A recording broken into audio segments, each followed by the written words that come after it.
So hi guys, for today's video, meron lang akong konting suggestion sa mga gusto pong pumunta sa Macau. So, ito po ang inyong sasakyan, bus A11 from North Point po yan dito sa Hong Kong Island.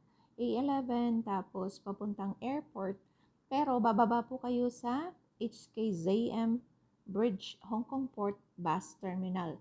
So pagbaba nyo dyan guys, yan na po yung Macau Immigration. So, upon entering Macau Immigration guys, bali, pakita lang natin yung ating Hong Kong ID. And then, pagpasok na doon, pag okay na, kukuha po kayo ng bus ticket going to Macau. So, nasa 65 din po yung ticket.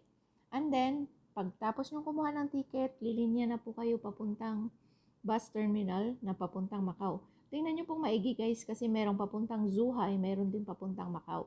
So, doon po kayo lilinya sa papuntang Macau. And then, pag nakasakay na kayo sa bus, it takes like 35 to 40 minutes bus drive going to Macau.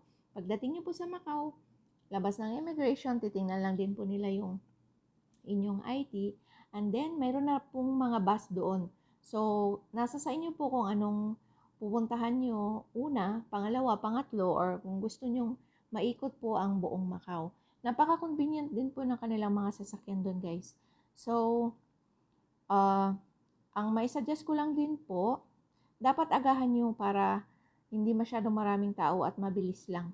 Lalo kapag public holiday. Tapos, ang maisuggest ko rin po guys, pag nandun kayo, pagpabalik kayo ng Hong Kong, bali puntahan nyo, ang last station nyo is Venetian. Kasi doon sa Venetian, meron po doong tour bus terminal na ihahatid na rin po kayo direkta sa Macau Port. So, which is yun na yung pabalik ng Hong Kong. Para hindi na po kayo mag-commute papabalik ng immigration. That's all guys!